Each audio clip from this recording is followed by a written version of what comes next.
नमस्ते दोस्तों, आज की कहानी में आपका स्वागत है। आज की कहानी है अमीर पिता और गरीब पिता। कवि डेविड के अनुसार उनके दो पिता थे, एक अमीर पिता और एक गरीब पिता। असल में कवि डेविड के दो पिता होने की दो कारण हो सकते हैं। एक हो सकता है कि वो अपने दोस्त के पिता को ही अमीर पिता मानते हो, या हो सकता है उन्हें गरीब पिता मानते हो, उनके अपने पिता अमीर थे। कुछ भी कारण हो सकता है, आपको सिर्फ मानना है। डेविड अपने पिता से नाराज हो जाते थे तो अपने अमीर पिता के पास चले जाते थे। इसके दो कारण हो सकते हैं, या तो वह अपने पिता से राय मांगने जाते थे या पैसे मांगने जाते थे। यदि राय मांगने जाते थे तो उसके भी दो कारण हो सकते हैं, या तो उनके पिता अच्छी राय देते हैं या फिर वो ऐश्वर्या राय के फैन है हो सकता है, या फिर अपने पिता के पास पैसे मांगने जाते हो।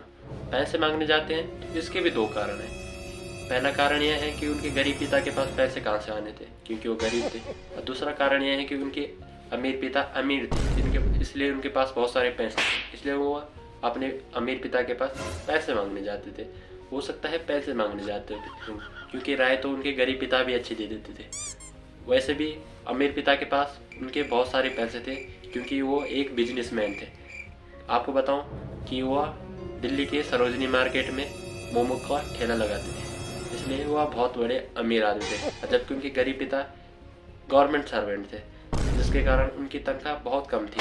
बहुत कम मतलब 2-2.5 लाख के आसपास। इतने में आजकल क्या होता है आप ही समझो। डेविड ने सोचा कि क्यों ना अपने दोनों पिता से राय ली जाए कि जीवन में क्या किया जाए। तो उन्होंने सबसे पहले अपने गरीब पिता से पूछा, तो उनके गरीब पिता ने कहा कि बेटा तुम्हें आगे पढ़ लेना चाहिए और अच्छी नौकरी प्राप्त करनी चाहिए। जबकि डेविड के अमीर पिता ने कहा, बेटा पढ़ लिख के कुछ नहीं होता है, जीवन में किसका भला हुआ है पढ़ लिख के। कारण से डेविड ने अपनी प्राथमिक शिक्षा प्राप्त करने के बाद ही स्कूल छोड़ दिया और डेविड ने भी अपना बिजनेस स्टार्ट कर दिया। मतलब डेविड ने भी मोमो का ठेला लगाना स्टार्ट कर दिया। और डेविड जिस कारण से आज बहुत अमीर व्यक्ति की लिस्ट में आ चुके हैं।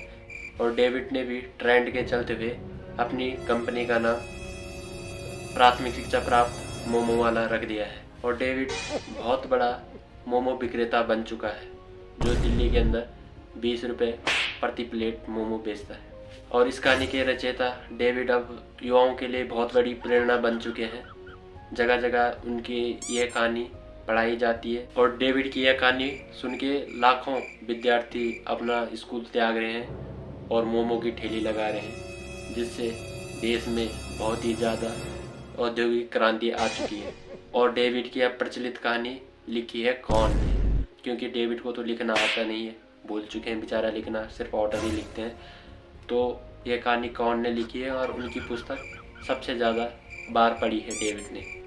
इससे हमें यह शिक्षा मिलती है कि हमें भी डेविड की तरह दृढ़ संकल्प निश्चय पे कॉन्सेंट्रेट रख के जीवन में आगे बढ़ना चाहिए।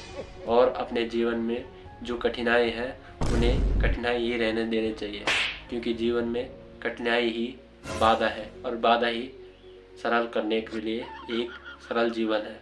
जीवन जितना हार्ड होगा हमें उतनी मेहनत करने में मज़ा आएगी, और मज़ा उतना ही होना चाहिए जितना अमूल बटर पीता है इंडिया। धन्यवाद।